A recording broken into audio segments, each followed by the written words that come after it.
السلام عليكم ورحمة الله تعالى وبركاته. أسعد الله أوقاتكم بكل خير. كنرحب بالجميع وكنتمنى إن شاء الله تكونوا في أحسن الأحوال وانتم كتشاهدوا هذا الفيديو. اليوم كنقترح لكم بوني أو طاقية بسيطة جدا سهلة للمبتدئين لأي مقاس للأولاد وكذلك للأبنات. بالنسبة للخيط اشتغلت بخيط صوف متوسط السمك وبكروشي رقم 3 ملم. نخليكم مع الشرح بالتفصيل وفرجة طيبة.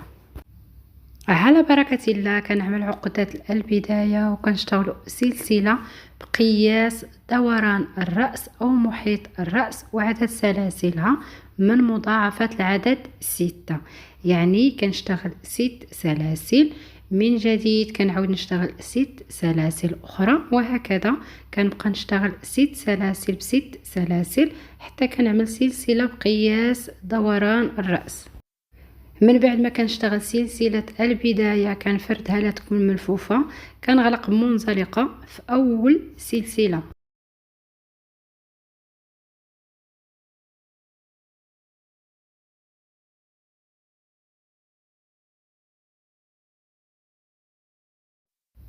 مع بداية السطر الأول كنرتفع ب3 سلاسل، كناخد لفة وفي السلسلة الأولى كنعمل غرزة عمود، غرزة عمود الثانية في السلسلة الموالية، غرزة عمود الثالثة في السلسلة الموالية، ونستمر كنشتغل في كل سلسلة غرزة عمود. من بعد ما كنشتغل في جميع السلاسل كنغلق بمنزلقة على أول عمود. دابا غادي نشتغلوا بندة البوني أو قمر البوني. مع بداية السطر الثاني كنرتفع ب2 سلاسل، كناخد لفة على أول عمود كنشتغل عمود أمامي أو بريد أمامي، على العمود الثاني كنشتغل عمود أمامي ثاني، كناخد لفة، وعلى العمود الثالث كنشتغل عمود خلفي، كناخد لفة، كنعاود نشتغل 2 عمود أمامي، كناخد لفة، على العمود الموالي كنشتغل عمود خلفي، ونستمر كنشتغل 2 عمود أمامي عمود خلفي 2 عمود أمامي عمود خلفي إلى نهاية السطر.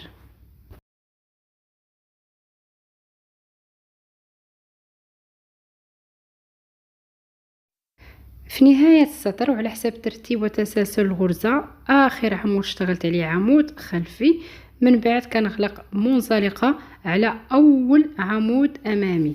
طيلة العمل في قمر البوني أو بندة البوني سطر واحد يتكرر.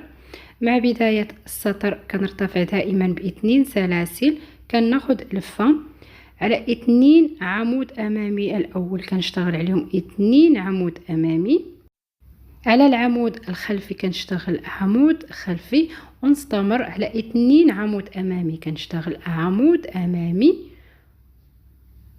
وعلى العمود الخلفي كنشتغلوا عليه عمود خلفي، ونستمر بهذه الخطوات حتى كنهي هذا السطر. من بعد ما كنهي هذا السطر وبنفس الخطوات كنرتفع بالأسطر حتى كنشتغل قمر البوني أو بندة البوني. اشتغلت بندة البوني عملت فيها 4 سنتيمتر. دابا غادي نبداو الغرزة باش غادي نشتغلوا البوني. مع بداية السطر الأول في الغرزة كنرتفع ب2 سلاسل، كناخد لفة على أول 2 عمود أمامي كنشتغل عليهم 2 عمود أمامي،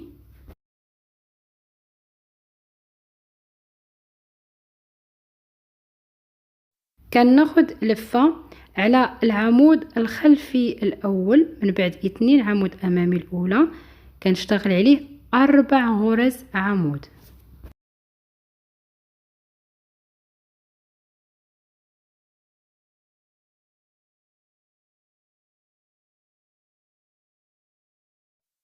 من بعد 4 غرز عمود كناخد لفة، كنفوت 2 عمود أمامي الموالي، وكنفوت العمود الخلفي يعني في المجموع في 3 غرز مباشرة على 2 عمود أمامي الثانية كنشتغل عليهم 2 عمود أمامي.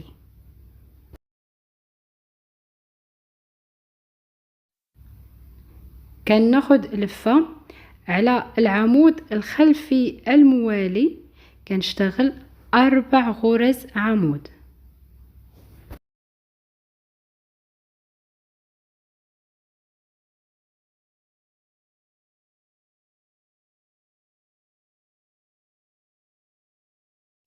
من بعد 4 غرز عمود كناخد لفة كنفوت 2 عمود امامي الموالي، وكنفوت العمود الخلفي الموالي، يعني في المجموع 3 غرز اللي فت مباشرة على 2 عمود امامي الثانية، كنشتغل عليهم 2 عمود امامي.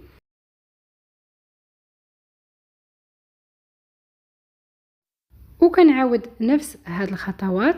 من بعد 2 عمود امامي كناخد لفة مباشرة على العمود الخلفي الموالي، كنشتغل عليه 4 غرز عمود.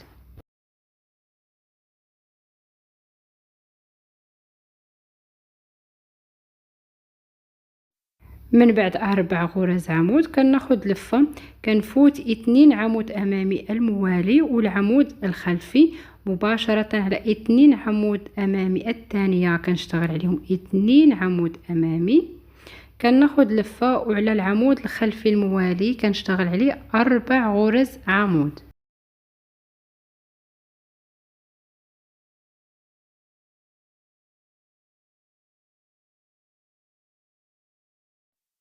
واستمروا في العمل ديالكم بهذا الترتيب وبهذا التسلسل الى نهاية السطر. في نهاية السطر من بعد آخر 4 غرز عمود كيتبقى عندي 2 غرز عمود أمامي وعمود خلفي، كنفوتهم وكنغلق السطر بمنزلقة على أول عمود أمامي. الغرزة جميلة جدا للأولاد والبنات، سهلة كذلك.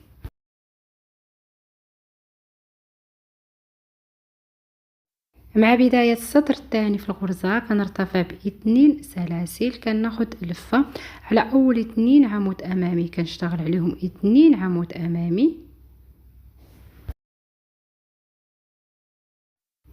كناخد لفة مباشرة في الفراغ بعد العمود الأمامي الثاني و4 غرز عمود الأولى. هاد الفراغ كما كتلاحظوا كنشتغل فيه 4 غرز عمود.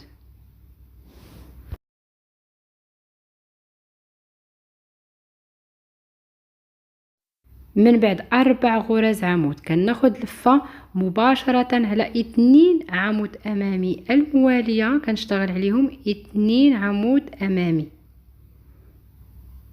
كنعاود ناخد لفة مباشرة في الفراغ بين العمود الأمامي الثاني و4 غرز عمود الموالية، كنشتغل فيه 4 غرز عمود.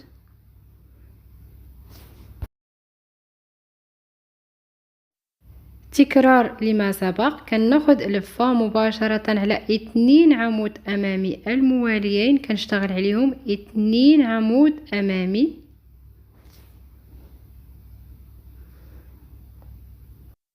من بعد في الفراغ بين العمود الأمامي الثاني و4 غرز عمود الموالية، هذا الفراغ كنشتغل فيه 4 غرز عمود.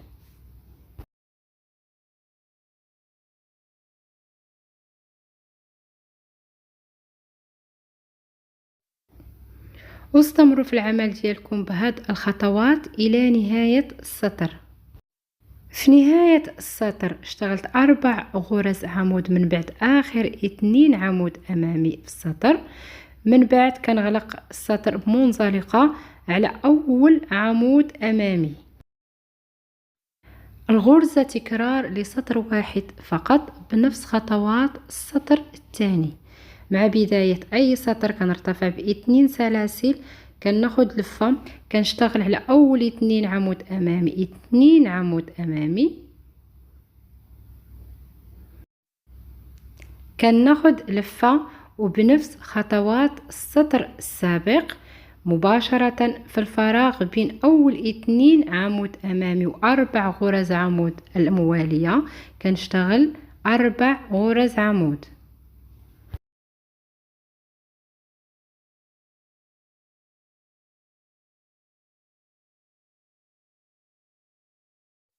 من بعد 4 غرز عمود كناخد لفة مباشرة على 2 عمود امامي الموالية، كنشتغل عليهم 2 عمود امامي. كناخد لفة وفي الفراغ بين هاد 2 عمود امامي و4 غرز عمود كنشتغل 4 غرز عمود.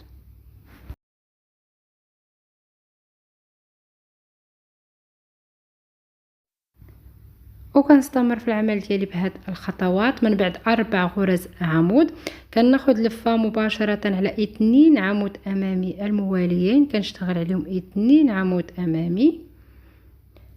من بعد في الفراغ بين هاد 2 عمود امامي و4 غرز عمود الموالية كنشتغل 4 غرز عمود.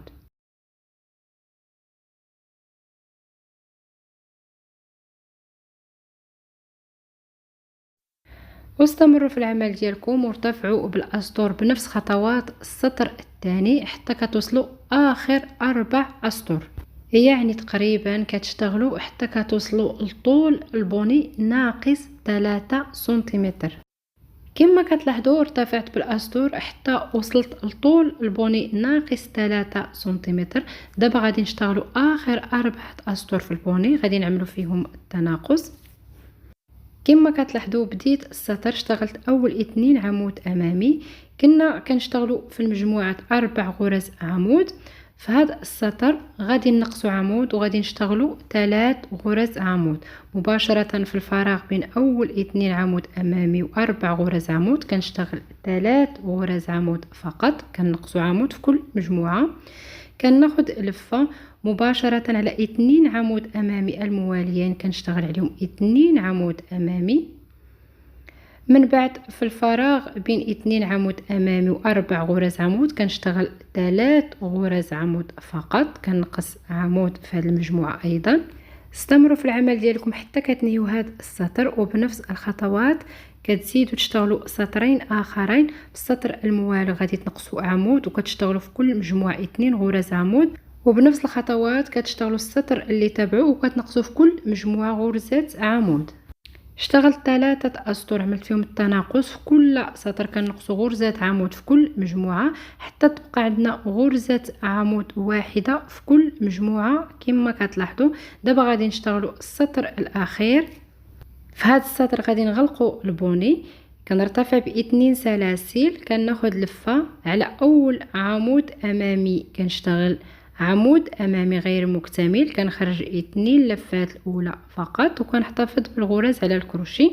كناخد لفة على العمود الامامي الثاني كنشتغل كذلك عمود امامي غير مكتمل، كنتجاهل العمود ما كنشتغلش عليه مباشرة على اول عمود امامي من 2 عمود امامي المواليين كنشتغل عمود غير مكتمل. على الثاني كذلك كنشتغل عمود امامي غير مكتمل، ونستمر بهذه الخطوات. كنتجاهل العمود وكنشتغل على العواميد الاماميه عواميد اماميه غير مكتمله وكنجمع الغرز على الكروشي. ملاحظه مهمه جدا، الا كثروا عندكم الغرز على الكروشي كتنقصوهم في كروشي اخر.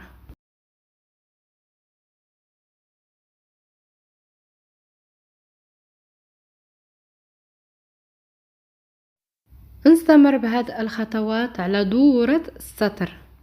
كما كتلاحظوا من بعد ما كثروا عندي الغرز على الكروشي نقصتهم في كروشي اخر، وصلت نهاية السطر كما كتلاحظوا بحيث انني اشتغلت على جميع العواميد الامامية اللي عندي في السطر.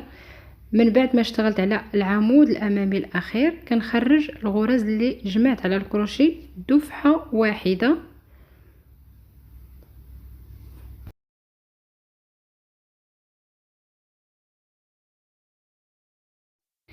الغرزة الأخيرة كنعاود نعملها في الكروشي الثاني باش نخرج الغرز اللي جمعت عليه.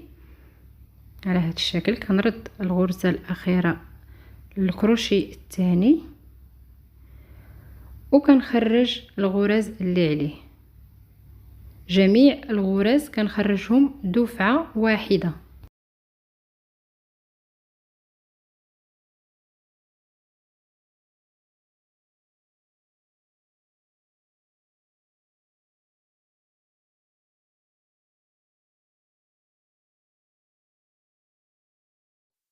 من بعد ما كنخرج جميع الغراز كنعمل سلسله واحده، كنجر الخيط وكنقصو طويل لاننا باقي غادي نخيطو به ونثبتو به كره البونبون. كما كتلاحظوا كتبقى عندنا هنايا واحد الفراغ صغيور في نهايه السطر، كتخيطوا خياطه عاديه بواسطه الابره والخيط، من بعد كتثبتوا كره البونبون على البوني. وهذا هو الشكل النهائي للبوني من بعد ما ثبت عليه كرات البونبون. كنتمنى لاقتراحنا الاستحسان ديالكم، استودعكم الله الذي لا تضيع ودائعه. السلام عليكم ورحمه الله تعالى وبركاته، الى فيديو قادم بحول الله.